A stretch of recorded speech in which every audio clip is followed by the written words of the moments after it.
Welcome you this morning as we celebrate this feast of Blessed Francis Sealos, a priest. There was also another option available today, but I chose this one partly because of where we are geographically, so close to New Orleans and having a lot in common. And there's some cultural reasons, various reasons that I wanted to focus on Blessed Francis Sealos.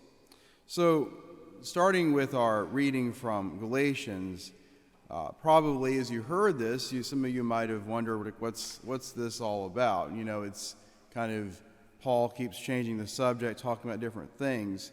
And it's important to understand that one of the things that we've lost sight of over the years as time has gone by is that Christianity was seen initially as a development of Judaism, of the Jewish faith. So Christianity was the completion, a growth on Judaism, and then later on in our time, great theologians such as Dr. Scott Hahn have kind of gone back into that and helped us to see why it would make sense to call Christianity completion of Judaism, the Jewish faith and customs.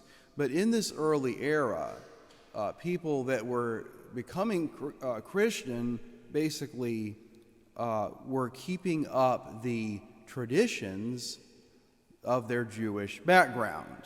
And remember that they had grown up for years and years, their whole lives, with these customs, with the dietary restrictions, with the liturgies, Passover, with all of these different things they celebrated. And so, in this case, Peter, who is Prince of the Apostles, was concerned about being seen having meals with people that they were eating Gentile food or food that might violate the purity standards of the Torah, or that may have been prepared not according to Jewish practices. And so that would be understandable, so he'd be afraid of scandalizing people that were coming into Christianity. However, he already knew that these customs of the Old Testament had been set aside. They had been replaced. Their whole purpose was to purify the hearts of people, prepare them for the new covenant. The old covenant saved no one. Right? No one was saved through these old covenants. And so the real challenge here is that Peter is this visible head of the church, or that he has a great significance and authority, and he was allowing himself to be influenced by these different people who wanted to maintain the older customs. And so Paul demonstrates extraordinary character in this reading. Imagine going from being a known persecutor of Christians to publicly correcting the Prince of the Apostles because of his behavior. And so Paul is just amazing here. What he's doing is he was protecting our Christian identity and helping to correct, and that's one of the great things that we're called to do in the church.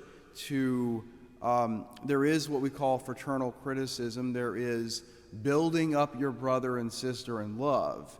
But it's very important to understand that fraternal criticism is not leaving a nasty comment on a Facebook page, typically.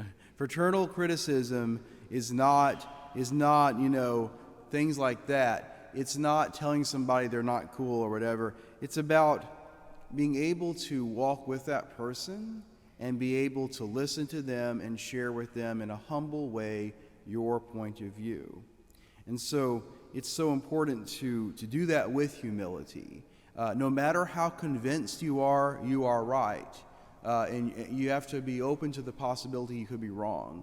And that you need to walk with that person and sharing your concern. And so, again, Paul helped to correct the church at this stage, and it did that in the grace of God was truly with him in that moment. And so I'm grateful for that witness he showed in this scene. So today we remember Blessed Francis Seelos. He was born in Germany in 1819.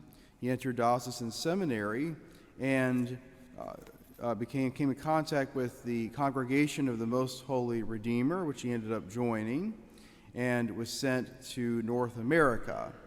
And so he was ordained a priest in 1844 and began pastoral ministry in Pittsburgh, Pennsylvania, as an assistant pastor, we would call today parochial vicar, to St. John Neumann. And so one of his other responsibilities was he was master of the novices.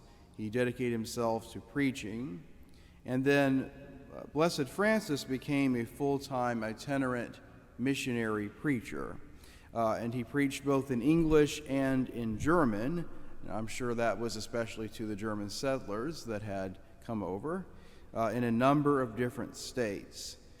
And he died in New Orleans on October 4th, 1867. And so, as you hopefully know, the National Shrine of Blessed Francis Seelos is located in that city.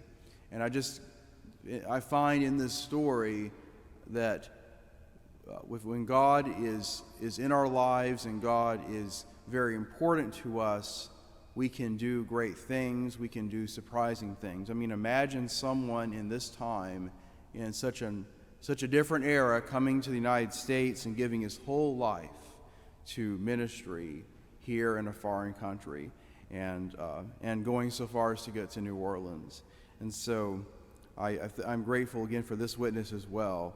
And I would definitely encourage you, if you don't know very much about Blessed Francis Seelos, to learn more about him, to read about him, or consider going to his shrine in New Orleans. Blessed Francis Xavier Seelos, pray for us.